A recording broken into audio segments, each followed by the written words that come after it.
returns? Okay, now, particularly, and I want to thank that group which organized actually the conference. That's what we need in the meantime, because people need knowledge on where particularly to go. They should focus on the local content to do with oil. The women, they have ventured in many businesses, but there are also better businesses they can do what? Venture in. However, I would take this note that this business is not for special people, as people think. They think that oil and gas business is signified for some people, not some kind of people, but it is for everyone to do what? To participate in. First of all, the industry is always very big. It is encircled with people who consume products. Okay, like if I say like, let me give an example. Like now, we are going to begin having camps in Bulisa and then Changwali. That is those areas of oil and gas. Those camps will have many people, thousands of people. They will need supply of food. They will need supply of cosmetics. They need supply of medicine. They need all kind of services. And actually, even some of them even have children. If the schools are near, they will need them. They need even to have some housing facilities. If you have your money, you can go and invest, because land is not as much expensive like Kampala here.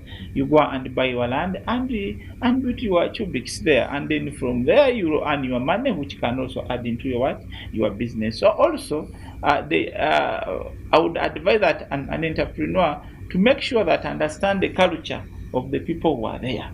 If they are Chinese, don't bring your military bread, your kalo and whatever. They have their kind of food they do what? They eat. If they are Frenchmen, they have their kind of food they are eating. So it is very important that before when you do the investment there and begin your restaurant, a very nice restaurant, you should have studied the culture of people who are going to come into that region, so that you really hit the market directly. Like I was talking about, someone was inquiring me, the Portuguese who are going to be there. They were asking me, do we have these types of dishes?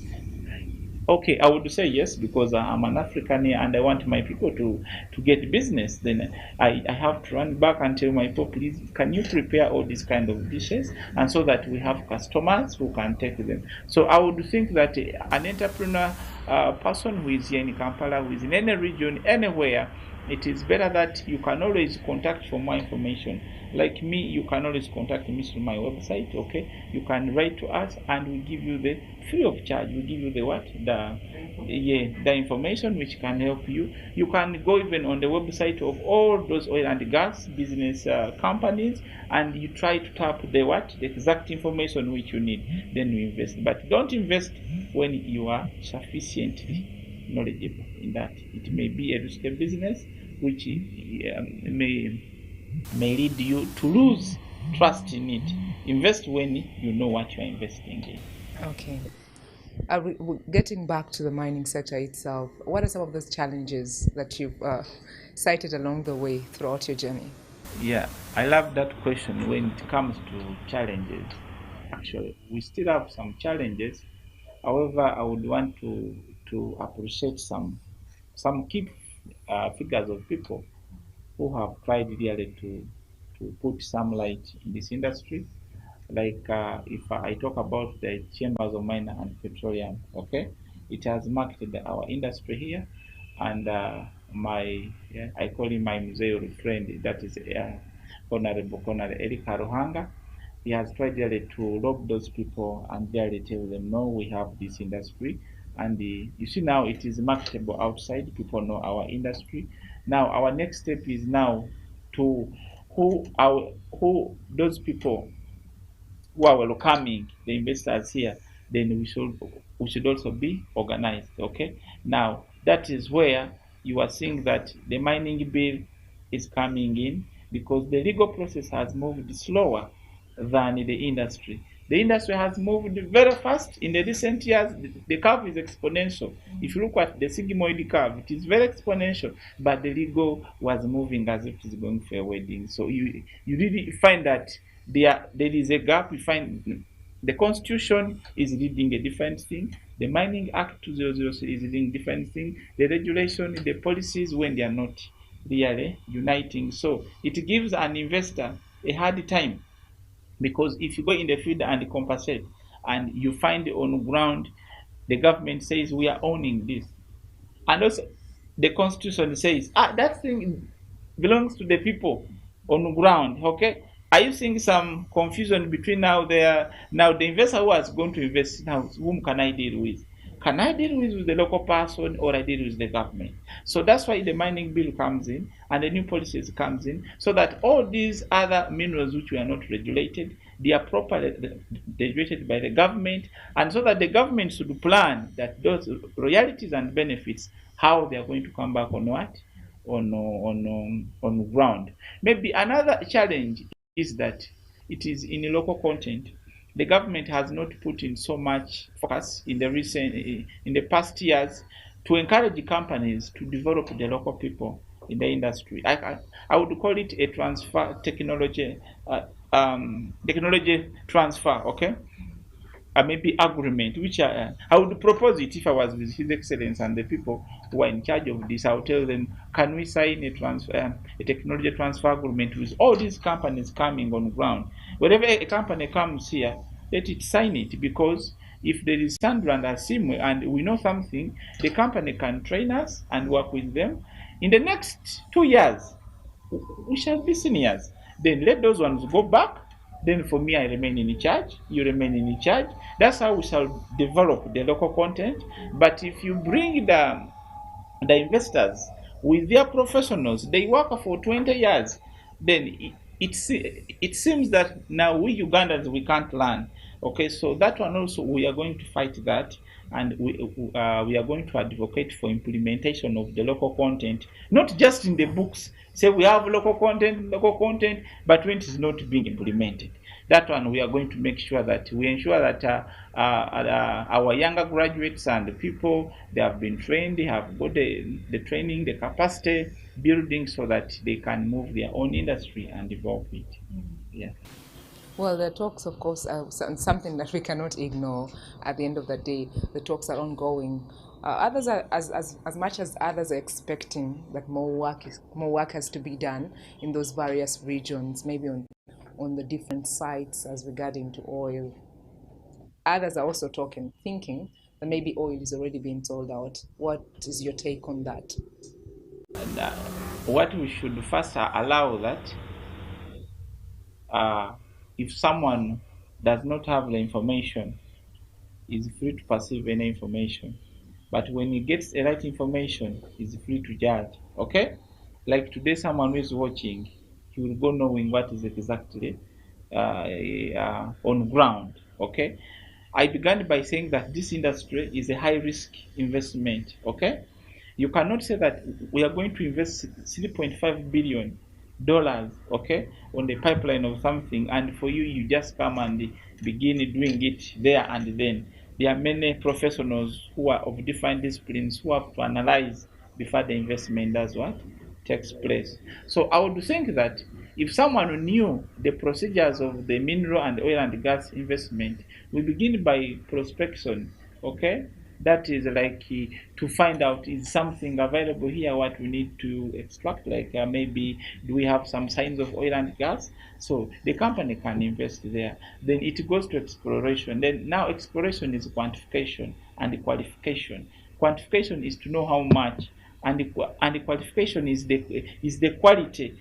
Am I worth to invest in this? It may be there, but when it is not standard on quality, which will be utilized by other maybe companies. So during that moment, you are allowed to extract, okay, some of the samples. So also the companies are allowed to pick, or maybe to get some of the I can call it the organic samples.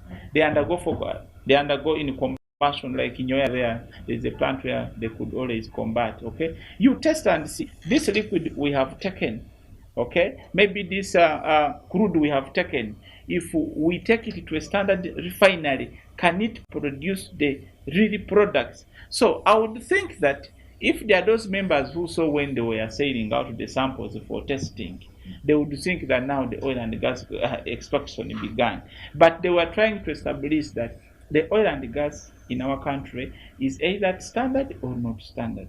But since now they tested and gave us the results, everything is okay. Now the investment is what is going on. Same applies to any other kind of mineral. Even though you say that I'm having tin in my place, I should do exploration. I should come and try to get the samples.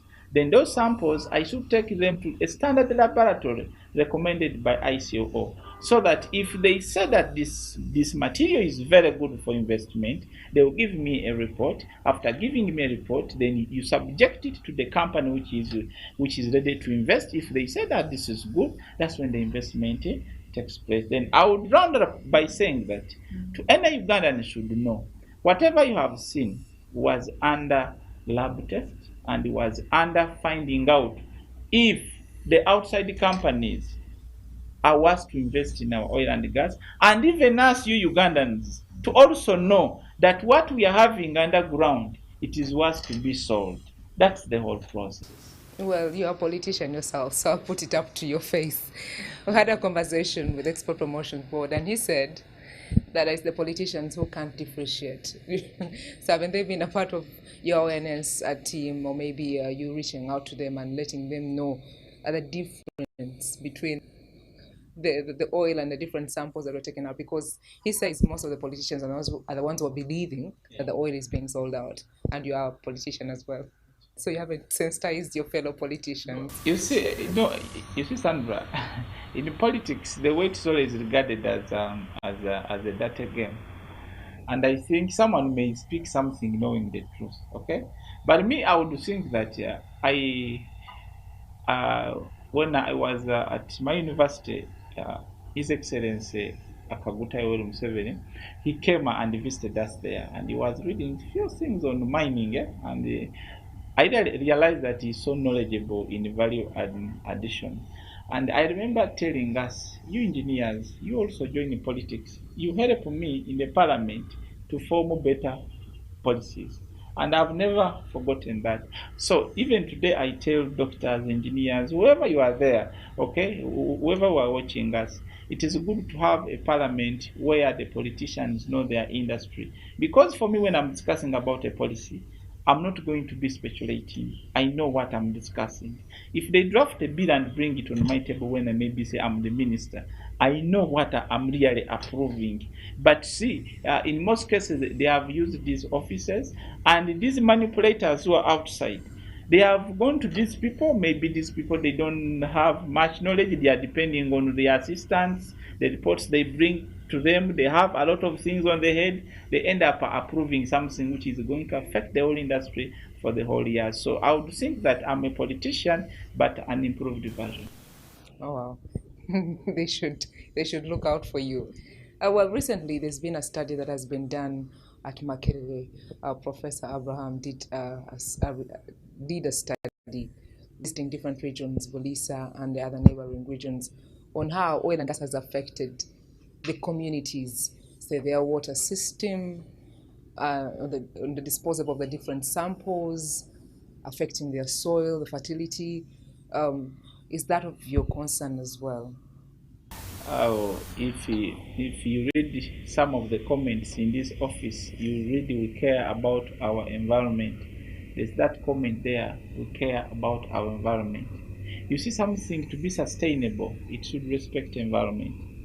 And that's why when I was still there and in my community, I was totally talking about the EIA, that is the environmental impact assessment, before the oil and the gas industry begins. And if Ibrahim is watching me, I'm sure I will get to him, or he will get to me, because that is the concern which has been talking to people. Okay, everyone is talking about that. So I would encourage the responsible agencies, okay, and maybe the community. We are having the environment people on ground, on every office, in every office in the police, and so on. They follow out the EIA which was drafted and which was even approved. But my worry is that EIA was approved, but few people went there to read. and understand it and analyze it. Okay, they are calling them to come and read through and analyze it, because if it is me as Simwe, I should know the water, what kind of chemicals are there before the oil and gas begins. I should know the meat we are eating, these bulls and cows in our villages of Ulisa and Gwedo, which type of meat is it before the oil and what? And gas. I should know the air composition before the oil and gas begins. What is there? So that one will be my reference. Then I said, let the oil and gas what? Industry begins. So I will come after some X time and see the meat. Even health wise, okay, you should know the rate of spread of diseases. Let me say like HIV, if cancer, all those kind of things. Before the oil and gas, how are those things in the community? So if the oil and gas happens, and if I decide, and work is moving on, you find that the rate of spread of HIV was maybe 20%. Now it is 90%. So the community has a right to blame the oil and gas agencies for not sensitizing people on the industry which is coming and on which effects it can bring into the what? The community. So that professor was very right, but also he needs to reach the actual people like us, okay, who know our industry and how we devise a mechanism of educating our people on ground, and even reaching the responsible agencies like NEMA, the district, and so on. When we collect information together, I'm very sure we can always have a solution which is going to be a sustainable curve, and everyone will benefit from the oil and the gas involved.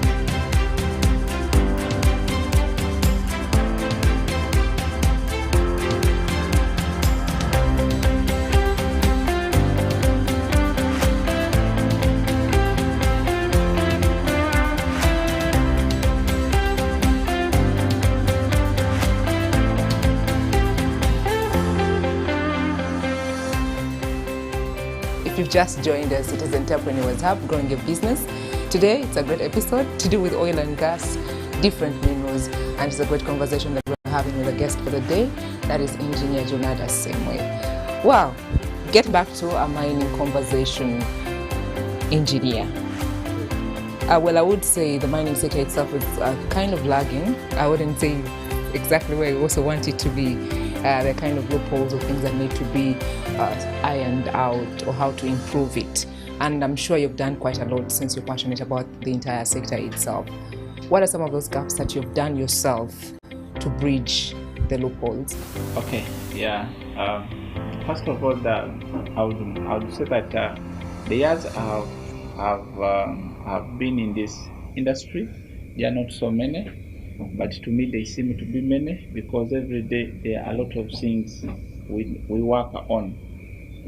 Number one, we have made sure that we organize the professionals, and we always make sure that we pass on information to the media, to different media channels, every district, okay, to see that the people know what they are dealing with.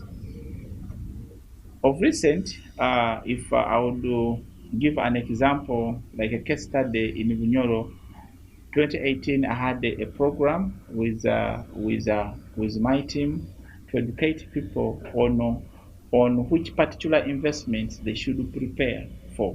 And I'm very happy and glad that many people took this information serious and they really invested. Some of them, they come back to us here at the office and really they tell us, this is what we are doing. This is what we are doing. Can you help us this? So we also take them to other steps. I'm looking forward also as the executive director of the Institute of Mining in Uganda to make sure that lob for certification here on the ground, because certification here, it is a problem, because our industry is kind of new. People don't understand it so much, and even the bodies themselves, they have not been looking at it. If you look at the engineers board, which is even the constitution does not favor the earth engineers, and yet the world is moving very fast, so that we are looking at how can we make the certification of these younger professionals, younger entrepreneurs here to be recognized internationally. That's why we are reaching out to the Institute of Mining, Metallurgical and Petroleum Engineers America to also see that since they were established in 1871, they have more experience than us. We do what we have, so that we can learn from them, because this is a very big cycle. We may know and they may know, but we need to share the knowledge and see how we can put our industry. But to wrap up, I would say that the industry still needs a lot. It doesn't need one person as Simwe, doesn't need a minister, doesn't need maybe a commissioner in mines. It needs the people of Uganda to look at it and also know that we can make it a better environment for everyone to invest and everyone enjoy. Well, at the start of this conversation, you talked about being in the know, and it's very good for the entrepreneur out there to always get into a business they understand. At your institute, if someone wants to join, how can they get or acquire this knowledge to do with oil and gas before they tap into the industry? You can always write to us through the IMMPE, that is Institute of Mining, Metallurgy, that is now the iron and steel. Okay, and so also we are going to come on what on ground. When we come on ground, we shall make sure that we reach to every local miners, what we call artisanal miners, because they have a lot of challenges. Okay, then we shall be able to register them. But with effective of the 1st May, we are going to launch a campaign of getting those people here onto the office and get registered, so that we can be passing them information in all angles to enable them improve on their on their industry and also on their daily activities. Something that you didn't want to leave out regarding the bill that is yet to be proposed? It has both advantages and some disadvantages, but disadvantages can be handled if the professionals sit very well and make sure that it doesn't become a problem or a chaos. If I look at the new bill, it is going to help the investor, okay, to make sure that he's sure of his investment, okay, that it can yield what? Something, because the new policies which have been drafted are distinguishing on the ownership of the property, which is very good. We shall know whom are we going to deal with directly. Then also it is going to also formalize, okay, this what we call illegal miners. Someone just come from Congo, come from Zaire, come from where, come from wherever, and so on. All those kind of other countries, and maybe they outcompete on a zone where maybe a Ugandan would have benefited. So and for them they have the knowledge maybe more than some of us here. So you find that the Ugandans have not benefited. So that law is going to ensure that there is kind of biometric registration, which has already begun to register them, and so that they can see how they can regulate them, and also through this registration they will be able to get funds from like UNDP. If you are registered at some group, you can apply for a project fund and they give you the money. So I'm looking at those advantages. But when I look at the disadvantage part of it, as we go on formalizing the sector, we should know that Uganda is still somehow not the other side, okay, where everyone is a elite and understands what it is doing. If you say that everyone should have a license, you should ask yourself, what do you need when you are giving a license? You need a bank statement, you need a TIN, you need what? These people don't have any bank statement. They don't even, actually even they don't know what is a TIN number is, okay? So there is a time or a sense on which should be invested in educating the masses, these artisanal miners, before they move them from where they are to another stage. They need to be educated, because remember, as a mining engineer now, those people you see illegal, they are the one who gives us eyes to know that here there is this mineral, there is gold. Because for them, they just enter the bush with their pangas, with what they begin, here there is this. So also me, I come and say, okay, I'm seeing people mining in Muvende. Yes, there is gold. Then me also, I will go with my company, a bigger company, do a big exploration. But if those artisanal miners wouldn't be there, maybe I wouldn't know that what they are picking is small, But then me, I can pick bigger. So they are also very important in the what?